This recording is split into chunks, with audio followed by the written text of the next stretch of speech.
Hello and welcome along to the On the Whistle podcast. I'm your host, Zayn Nabbi. You're joining our Rugby Africa podcast. And it wouldn't be a podcast if I didn't have one of the men who's one of the biggest newsmakers in the world of Zimbabwean, South African, and Zayn Nabbi rugby. Caleb Mutombwa. Caleb, how are you doing, brother? No, I'm good. I just don't know if I need to hire security because I hear I might not be allowed in Auckland or Wellington or Dunedin. I think I was misconstrued a little bit. Um, but yeah, I think I was slightly misconstrued, but it's good to be here and I'm happy to be back. Yeah, I think I was slightly misconstrued or didn't frame myself as exactly as what I meant by poorly coached. Oh, here we go.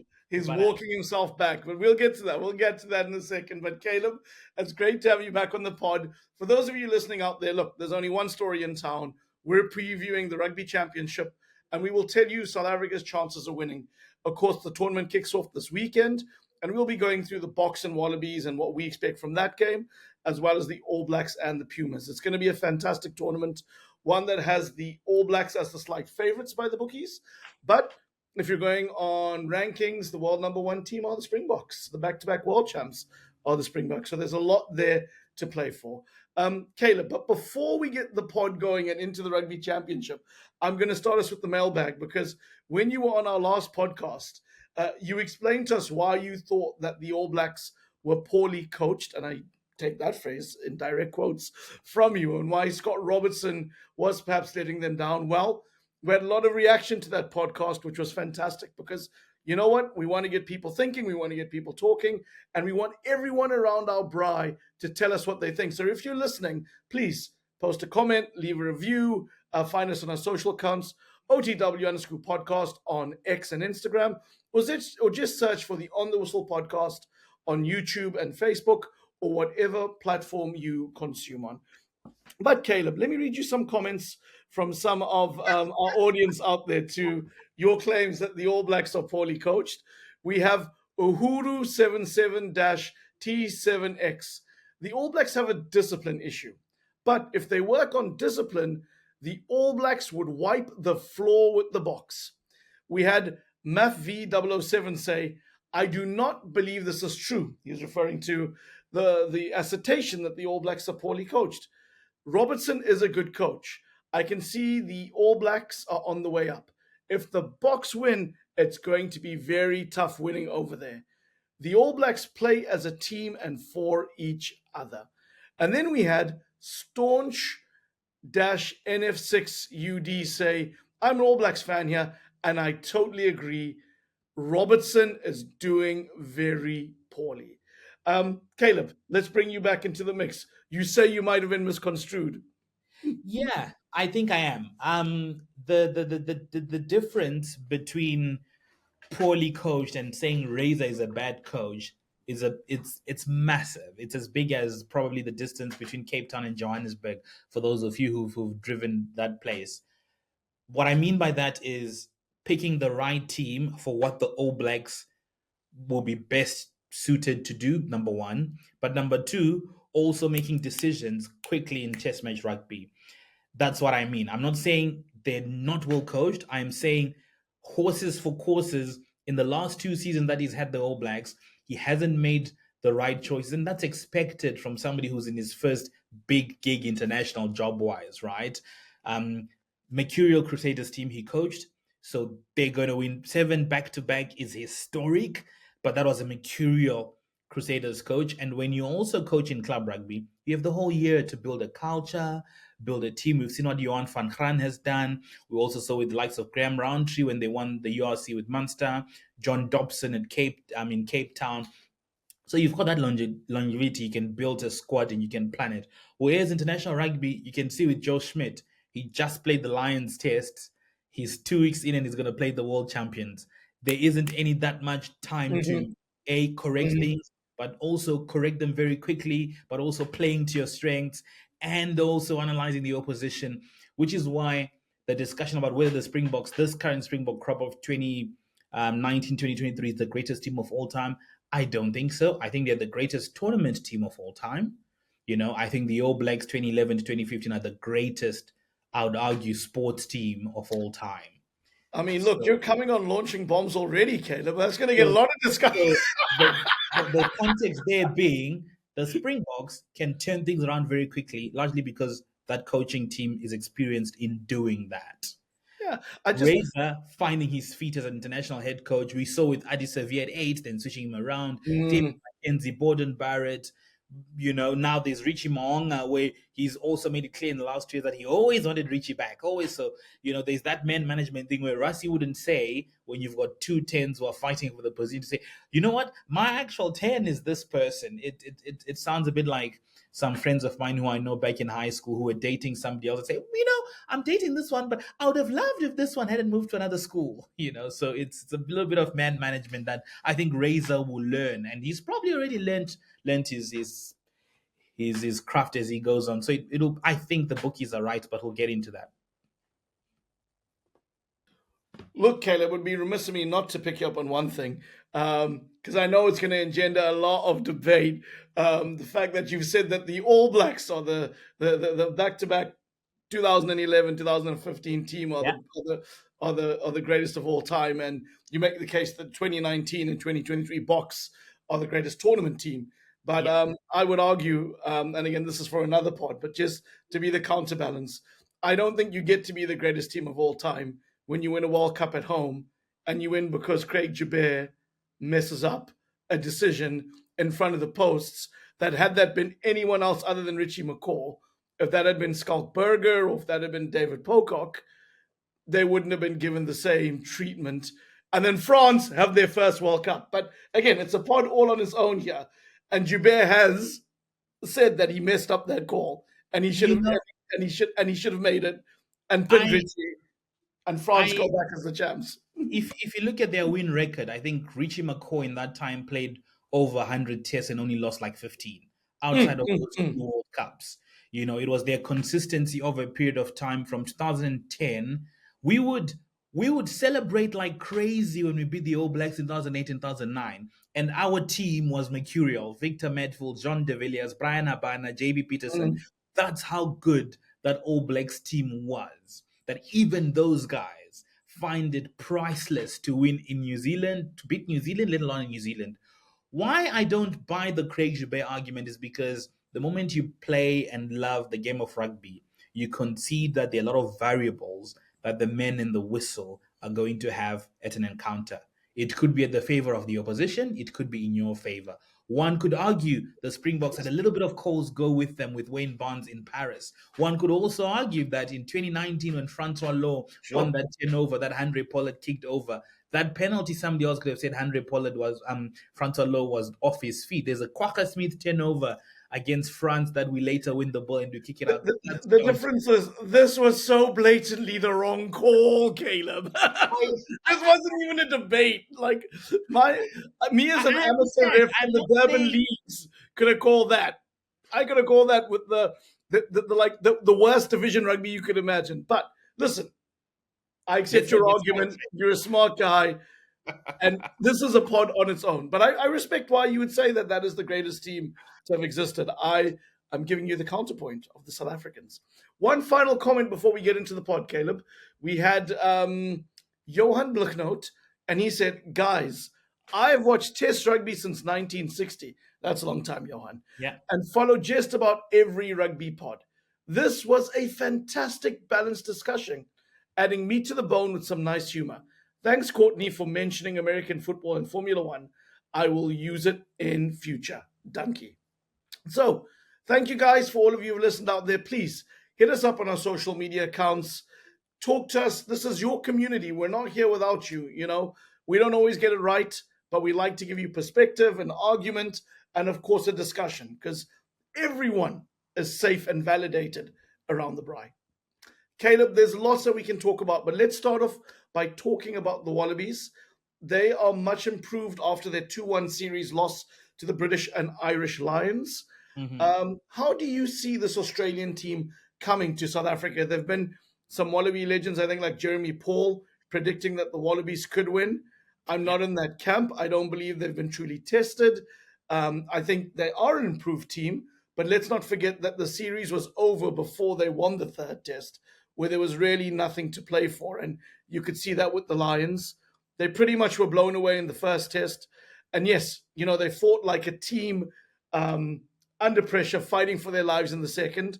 And if you ask me, they should have been given a pin. But we're not going to get into that debate. But I still think 2 tests in South Africa, 2 comfortable wins for the Boks. I slightly disagree. I don't think the Wallabies were blown away, but just like the current Springboks, I also don't think that was a mercurial Lions team. I think it was a good Lions team. I don't think it was a great Lions team. The Wallabies were a decision away from winning the second test. Yes, they were blown away, but I think the score was 22-19 in the final score. The only thing that they did terribly in the first test, the only thing that the Wallabies didn't do well was going 2 tries down within 10 minutes of that first test match. If that doesn't happen, and if they don't leak 2 tries before halftime in the second test, we could have had a different test. I think if Will Skelton or Bobby V were fit. So I don't think this is a terrible Wallabies team, but I also think Joe Schmidt has been targeting the Rugby Championship more than he has been targeting the Lions. Why? Because he had a mandate when he walked into that role. His mandate was for lack of a better word, what people called the crazy man had gone, stabilize the sheep, and I love him, by the way. I think Eddie Jones is a crazy man. No, he's overly judged. That's what Australians will tell you about him. I think Eddie Jones is the best thing that ever happened to Springbok rugby in 2007, and to England rugby, by the way, as well. For those 7 years he was in charge at HQ. I just think he might need to refine his ways a little bit, just like Warren Gatland and that crew a little bit more, or maybe surround himself with younger coaches, which he's not doing, because I hear Gary Gold is on a fastest flight to Tokyo as we speak, as he's been added to that coaching team. But that's another conversation. I think the Wallabies are not as bad as what people think they are. The only thing that the Wallabies don't have is depth. If they lose a Tanyela Tupou, if they lose a Will Skelton, if they lose a Joseph Suali'i, you saw it with Noah Lolosio going away. Their next best bet was Tom Liner, who was on his second cap and first start against the Lions. With the Wallabies, it's Will Skelton, or, it's Bobby Valentini, who's next? James Slipper, who's next? We can name 6 front rows. So I think that's the different thing. I don't think the Wallabies are that bad. I don't think they'll be blown away. I think these matches will be closer than we think they are, for the same reason that the reason why they struggled with the Lions series, I think South Africa will have similar issues with the Rugby Championship, especially the first 2 games. The Wallabies looked a little bit undercooked when they went in that first test. And the Springboks played Italy and Georgia. I'm not quite sure how much rugby we have under our belt, combinations-wise. Not necessarily that they'll be undercooked, but how well do those people know it? Damien Willems are coming back after a long time, at the back there. He hasn't really played in crunch matches since Rugby World Cup 2023. You've got Andre Esterhuizen as well, starting at 12, as opposed to Damien Delendi, who's used to Jesse Krill. I think South Africa will win both of them, but I don't think they'll be blown away like we did when we were there last year in Australia. I think they'll be closer. Why do you think they've closed the gap so much? I think Joe Schmidt has had more time on the saddle. I think they're now sure of the way they want to play. They're certain that Joseph Suali'i is a 13, even though he's played most of his Super Rugby at 15. Will Skelton, it's a big difference there. But I also think those 2 test matches against the Lions, the narrative in Australia is they were robbed with the Jack Morgan clean-out, and they beat them in the last. I got to come back. The Wallabies led for 159 minutes of 160 minutes of rugby in those, they led those last 2 test matches for 159 of the 160 minutes. Okay, let's give context is always important, right? Yeah. Firstly, the Lions were so sloppy in the final 20 minutes of that first test. They made that scoreline look respectable. I think the Wallabies bench was good. Listen, that is a team made up of 4 nations, right? Yes. Right? 2 elite nations, or you could argue an elite nation and Ireland, who are arguably the best in the world on their day. England, who are reviving under Borthwick. Okay, Wales are a bit dross, but Scotland play. Scotland can ball. And that team should never let any team through the back door because you're selecting from four. So I don't buy that the Wallabies were that good. The Lions went to sleep, right?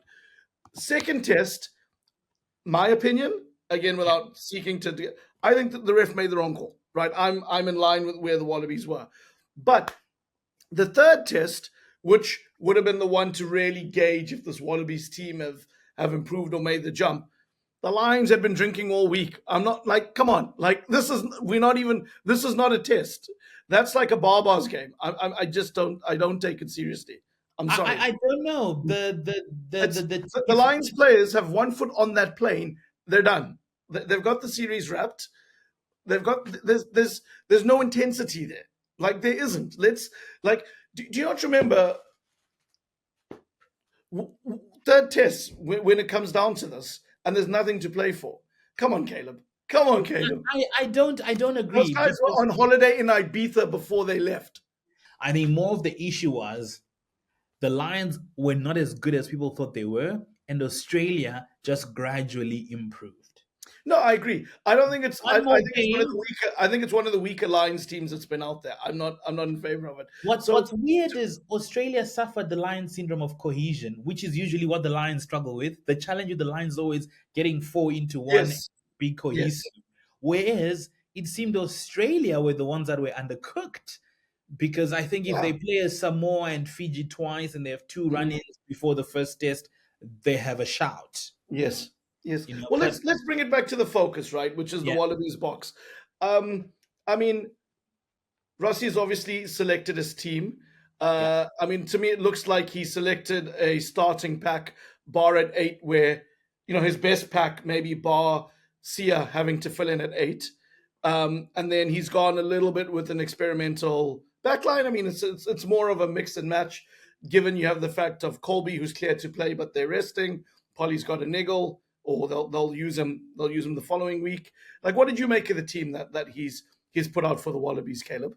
I think he's got an eye out on New Zealand. 100%. I think I don't think this is a hoodoo. I had the squad here now. I can't see it. I don't think this is a second team. I don't think it is.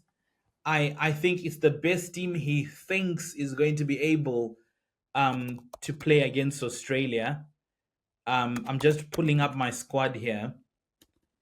I think it's the best team to play against Australia. The backline is Manili Bog, Andre Esterhuizen and Jesse Kriel. You could argue Andre Esterhuizen and Damien Delendi in another world are swappable. It's just that Damien Delendi has more credit in the bank. Rassie has started some of the big games in the last 2 years. He started against the All Blacks at home twice, I think. So he's probably coming the incumbent outside of Willie. Edwin van der Merwe deserves a go, but I don't think against New Zealand. So give him a crack. Colby sits out. He's deserved a go since he played against Wales and Twickenham a couple of years back. On the other wing, he's gone for Kurtley Arendse because he wants some stability there in the back three. I think that's fine. Tight head, that's the best tight head you can pick outside of Francois Mahelbe being injured. So you could argue Quadzilla Vilcolo deserves to be in there. So there isn't. What's crucial for me is Bongi Bonambi on the bench. But if he's on the bench because Malcolm Marx is starting, I don't see a problem. I think that's a first choice backline too, barring Damien Delendi and Cheslin Colby. And Polly. Come on, like what? Polly doesn't start over Liebok? Well, he started Manili Bok against England in the World Cup semi-final. So you could argue those two are swappable. You're not saying Manili Bok is better. You're not saying Pollard is better. But I think common sense would tell you he was getting Polly ready for the final. They were managing minutes. Polly had come back from an injury. Listen, the Springbok played the most watchable rugby all the time when Manili Bok has been starting at 10. I can safely say if the Springbok currently had a Percy Montgomery or a firing and fit Francois Steyn, the discussion of Manili Bog's kicking, nobody would care. I'm not saying he's better than Andre Pollard. I'm saying like for like, they are swappable. So you can't then say it's a B team because Manili Boks starts. I think we just need to be mindful that the Wallabies beat the Lions in a test that meant nothing. There was nothing on the line here. This wasn't a pressure environment. It was a nothing test. They also led for 79 minutes of that pressure test. I think with the more Sure, experienced fly sure. half, No, I no. think, We're in agreement. We're in agreement. And yeah, had they gone on to win that third test yeah, and the series on the line, you'd be getting a very different argument from me. I'm not going to overtalk this Wallabies team true. that does not look brilliant against No, a Lions team. When you look at the history of Lions teams that have run, this is a pretty average Lions team. it was. I'm not hearing otherwise. And there have been better Wallaby teams that have boarded a flight to Johannesburg or boarded a flight anywhere in South Africa and got knocked off their feet. So I'm not buying it. This is I not rose understand. tinted glasses. The Wallabies have a bad record in South Africa. South They do. Africa psychologically believe they can beat the Wallabies because this was the one game they could win in a rugby in a Tri Nations, right? So that hasn't gone away, and we play at a far superior level at club level than they do. And their I, teams were poor in Super Rugby. I don't disagree completely. I think it's the most tasteful humble pie that I'm going to have come Saturday night when the Springboks have won, right? It's absolutely what that's going to be. But what I disagree is to think, look, there are a couple of players in that team who are absolutely world beaters from South Africa who haven't played their best in a little bit of a while. All that Sharks lot hasn't played good rugby Sure. in a while. That whole Bongi Bonambi crew, the Ebenet Subeth who struggled with concussion, in Oxen Chair. Sia is probably the one who's had a better URC than most of them. Peter Steph Dutoy coming in cold from Japan. The one who's we can say nailed on was going to start, if you just look at form, is Marco van Staden and Will Colo. Sure. If we're just going on form, right? Sure. Everybody else, and you could argue Kurt Lee Arendse, everybody else has gone on a little bit of reputation outside of Edwin van der Merwe. Oh, Ed will definitely not. But yeah, Yeah. he's been the breakthrough player in the home Yes. series, At right? 28, that's South Africa for you. Andre Esterhazen deserves a shot, right? If Damien Delendi is not playing, the only reason he doesn't start is because Damien Delendi is there, Sure. right? We know he's a world beater. He took Harlequins to a Premiership final. They played a game in Bordeaux where Bordeaux was absolutely pumping and knocked them out of a quarterfinal in the Champions Cup, and he was the linchpin of that midfield. I wouldn't overhype the Wallabies, but I would be wary of them. All They're right. well All coached. right. Let me ask you two more questions. Yeah. Give us a prediction for the game. What do you see? South Africa by 5. I'm going to rein mine in a little bit. South Africa by 15. Okay. When the Wallabies walk in to the old Ellis Park, they're going to be reminded by that sign where they are. What is it? 5,000 feet above sea level. And then that crowd's going to remind them with every touch of the ball, and every time those ribs are crunched, and every time a kick goes over, and every time a rolling ball goes, they're going to be reminded that this is a test that means something and isn't a dead rubber. Boks by 15. And let me ask you my last Bok question before we pivot to the All Blacks and the Pumas. How important do you think it's for Rassie's legacy to win this tournament back to back? Look, he's won a World Cup back to back, Caleb. That obviously underlies the brilliance of the man.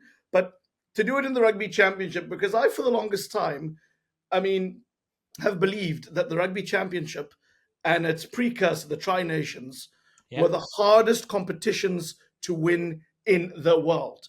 In the old Tri Nations, you had to go beat New Zealand and Australia away from home and back it up at home. And now you've got to go and do it on the road with the way they do it. Obviously, you get your 2 games and your 2 games. Argentina no marks as well. Well, this is the point, right? Argentina beat every team in the Rugby Championship last year. And I think beaten New Zealand twice in the last 3 years. Is that the stats? Yeah, they won in Australia and they won in New Zealand when it was COVID. Yes. And they beat New Zealand in New Zealand for the first time in New Zealand. Yes. They've done them twice now consecutively. They've backed it up a little. Yeah. So I think look, as much as I'm knocking the Wallabies, right?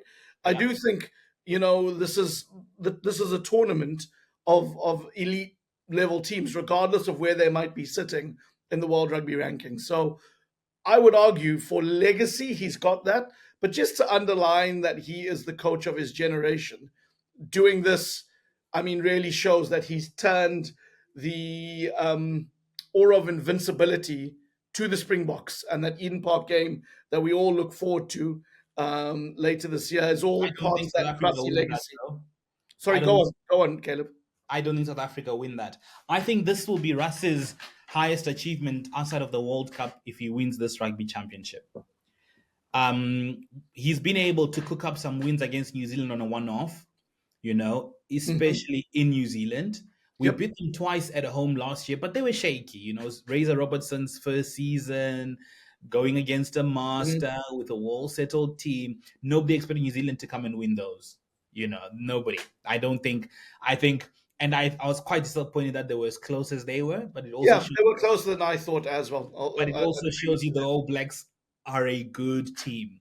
Yeah, I don't think South Africa win the rugby championship because I think they lose in Eden Park and they win the other one. Right. interesting. Wellington, right? I think they win in Wellington and then they lose in Eden Park. The reason being, and also winning in Wellington is a massive, massive thing to do. The reason being, South Africa's record in New Zealand is absolutely terrible. Right? South Africa have played what? In New Zealand, 46 tests. New Zealand have won 33. The Boks have won 10. They've drawn 3. On a neutral venue, played 8. South Africa won 4. New Zealand won 4. It's a bit close when it's neutral. That's World Cups, right? You'd think that's mostly World Cups. In South Africa, played 54. New Zealand won 25. South Africa won 28. Very close. South Africa just edges it. So what that tells me is we are no good going away to New Zealand. And what slightly turned the screws is because Rassie started the planning of send the crew first that's going to play in New Zealand and leave a couple of folks behind that play the second game for Australia. And then you send your bench and maybe some starters, but the bulk of your team is fresh because going across there with different time zones and having to back up 2 test matches against New Zealand is tough. What this election against Australia shows me is this might be the team to start against New Zealand in New Zealand, barring a couple of injuries and injuries. Maybe with a couple of players that are trusted to do the bits. Vissa might come in at 8. Sia might move back to the flank, but Yeah. no, yeah. But I listen. I don't disagree in many senses on your sentiment that this could be the team that plays. But again, I'm going to sound like an old man here, but context is important, right? For a long time, the Boks were weak. Late 90s into the 2000s Well, to the world what we had. champion And the All Blacks was so far advanced ahead of everybody else, right? Yeah. They had the depth that now, I mean, Graham Henry could have fielded 2 teams, right? He did that many times, and the only 2 players that did not change were Richie McCaw and Dan Carter. So I'm definitely of the opinion that this is a golden generation for South Africa, and that allows them to go into this test or go into the 2 tests in New Zealand with a lot of confidence, because this is also not a vintage All Blacks team, and Razor's still finding his feet in his second season. So for me, it's perfectly logical to go, we're favorites going there. There were many times when the All Blacks came to play the Springboks in South Africa, and they would have been favorites based on what was going on in real time, like the players, the reality of the coaching at the time with the Springboks, historic rivals. But I just don't buy that the All Blacks are this impregnable force at home. I know you've been reasoned and said it's going to be 1-1. I think the Boks go there as favorites to win 2-0. You and the bookies disagree with me, so clearly you must know more than me. But I just think there's enough for South African fans to go there with a lot of positive sentiment. The Boks don't do very well when they're favorites. That's why I don't think they win both tests. The Boks do well when France quarterfinal, backs against the wall. We just need to grind it out and win. England semi-final, England are ahead. They need to find a way. Substitutions happen. Eben, Sia, all on the bench, and it's Andre and a couple of other subs that do it. World Cup final, they didn't score points after the 24th minute. Defended for 60 odd. Some parts with 10 players or with 14 players. New Zealand also had a red card, so that cancels out each other. So the whole talk about Sam Kane's red card signing that match is also quite, because Springboks played 20 minutes of that last 60 Bobby and with Sia in the bin. Sia in the bin. But the point there being, I also am starting to feel that this is also not a vintage Springbok team anymore. The All Blacks, they open up proceedings against the Pumas this weekend. Tell me, they've obviously, in my opinion, even though it was the French B team, I think have had the hardest preparation. I know people will say the Wallabies and Lions were. My opinion. That test was nothing. How do you think they're looking going into this? They are the bookies' favorites. Does Razor get it right? Or are Los Pumas waiting with something special for them? Look, I think the talk of that team being a French BC team, yes, in terms of the players in France, but in terms of the quality of the players that went down to New Zealand, they're not C grade players. Yes. Let's just be clear on that. No, 100, and you've articulated that before. I agree with you. The top 14 is so good. But with that in mind, yes, they've had the best preparation, and I think that helps. But I think the Richie Mo'unga chat might destabilize some players in that squad. I don't think Boden Barrett cares. I think he's going to play off the bench a lot more in the 2027 World Cup. What we saw him do against England when England went to New Zealand, I think it's more of Damien McKenzie and what his role would be within that team. The All Blacks have had the biggest preparation. Is there a team that forces journalists to use a cliche more than Argentina, of which Argentinian side is going to show up? We don't like cliches, but against Argentina, you have to. The one we saw in Dublin or the one we saw in England went down. But with the one that we saw when England went down to Argentina, you could also see a Felipe Contepomi looking at the Rugby Championship, just like Joe Schmidt was, as giving a couple of guys, because you don't get time to give people caps. You went, the Lions are away. It's England are also playing their second grade players. Let me see how my second grade players fare against England second grade players. Now he knows where they stand, right? Now he knows where they stand. It's not an easy place to go, to Argentina. It's not an easy place to go. We've seen Boks teams play horribly there before. Really strong Boks teams have gone there and played like Boks teams that were dominating it. I remember last year after the first 20, 30 minutes, you're like, and then what happened? The first 15 are crucial against Argentina. They're like the French, right? If you bring in 4, 5, 6 quick tries, they'll go, then their head drops and then the floodgates open. But if you give them a chance, my head would drop after 5, 6 tries, Caleb. In that amount of time. 2, 3 tries, maybe a little bit of a hyperbole. There we go. But if you give Julian Montosha, Pablo Matera, Mateo Carrera, Santi Carreras, you give them a chance to say you might have a sniff, you'll be in for a long day, because these players play in good teams. I don't think they keep you in France if you're a mug. I don't think Johan van Graan buys you if you're a mug. I don't think you go and play in Razors Crusaders if you're Pablo Matera and you're not good at what you do. Julian Montosha is a cult hero in Leicestershire. There's a scrum of that also played against the Lions. Not very well known. Is it Garcia? I can't remember. But absolutely box office. The challenge with going to Argentina is it's going to be new for a lot of those players in the All Black squad. Just the experience. 2 weeks in Argentina. They might win the first one, New Zealand. The second one might be an absolute dogfight.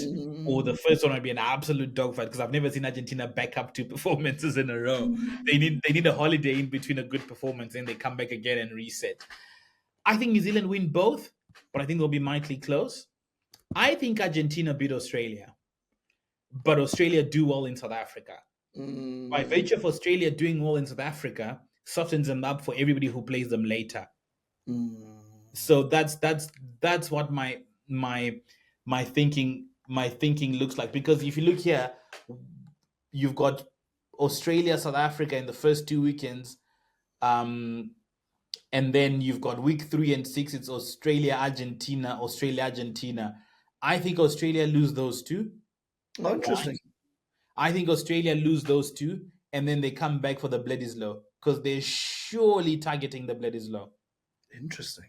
I think Joe Schmidt, if there's one thing he wants to do, is to put one over his fellow Kiwis and leave the Bledisloe in Australia. And I think he would deserve that as a parting gift. Oh, interesting. So since you've moved there, give us your prediction for the weekend, and then we'll wrap it up with our predictions for the Rugby Championship. My prediction for the weekend. Okay, so South Africa, Australia in South Africa. South Africa by 5. You've got Argentina, New Zealand by 11. Oh well, okay. I don't think that's beyond the realms of possibility. I wouldn't disagree with that. All Blacks. The romantic in me is hoping Argentina can do it. No, it'll be close until the 68th, 69th minute, and then New Zealand. And then they'll sort of run away. Yeah. And let's go to the Rugby Championship. How do you see it ending? 4th to 1st. Start there. 4th to 1st. I think Argentina are 4th. Mm-hmm. I think wins. Yeah. I think Australia are 3rd with the Bledisloe. Wow. That's big. Because I think they beat New Zealand, but they lose to Argentina and they lose the Springboks. Okay. And I think the Springboks and New Zealand both lose one each. So it'll be who scored most bonus points. So I can't call it. Who's got the most bonus points there will win the Rugby Championship. I think they both lose one each to each other. Mm-hmm. Mm-hmm. I think if I go 4th to 1st, Wallabies down in the wooden spoon. Oh, wow. Put Argentina 3rd. Are you not trying to go to the Rugby World Cup in 2027? The only Zimbabwe is going. I'm leaving you behind. I'm not saying they won't turn around by 2027, but remember the Boks team that Rassie inherited from Alistair. He had a lot of work to do. So Les, I think, will be in that position. Les Kiss, and I will put the All Blacks 2nd with the Boks on top. I think the Boks sweep the All Blacks, and I think if they lose one to the RGs. Okay. I think if they lose to the RGs, then I think that's because the Springboks have brought back. I think they may be losing Twickenham because they've wrapped it all up. Because I think that team that's gonna play is gonna be the Vili Leroux All Stars. You know when yes. I do know what you mean. All Stars. I think your Cobas Visas. Not that they're not any good players, but it will be lacking cohesion. Yes. I think it will be the Vili Leroux All Stars, or For the Love of God, because I love him dearly, and I don't think he's there as the premier tighthead in South Africa yet. It'll be the Asenati Tlabakanye. Yeah. I think they wrap it all up in 5, and then they come and they make some money at Twickenham for everyone. I don't know. I think whoever scores the most bonus points in New Zealand wins the Rugby Championship. We will do our report card halfway through the tournament to see where we are. Caleb, it's always a pleasure having you on. We're going to make you a regular on the show because you're a Zimbabwean who wears a Namibian jersey but supports South Africa. So he's like, where do I start? Where do I begin? I identify as Zimbabwean, so I'll call you to order and address you accordingly. Caleb, all the best to you, my brother. We look forward to having you on. And for those of you listening out there, you know where to find us on social media. Or if you're watching here on YouTube or Facebook, leave a review, leave a comment, give us a like, share the podcast. Let's grow this community. Rugby Africa is here to stay. We wish you well. Bye-bye for now.